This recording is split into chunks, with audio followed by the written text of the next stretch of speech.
Hindi makapaniwala si Kim Chu sa dami ng tao na bumisita araw-araw sa headquarters ng The House of Little Bunny.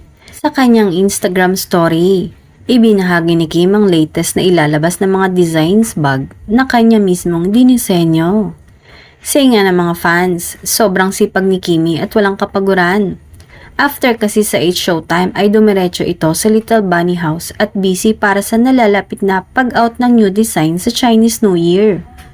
Bukod sa mga tagahanga, ay all-out support din ng aktor na si Paolo sa kanyang business. Ayon pa sa source, pinuntahan at sinundo ito ng aktor sa headquarters dahil inabot na mga ilang oras bago nakauwi ang aktres.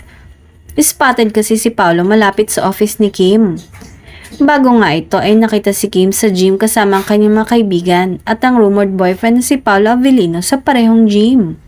Sa kabilang banda, ang kanyang relasyon kay Paolo ay isa rin sa mga bagay na madalas nagiging paksa ng usapan sa social media.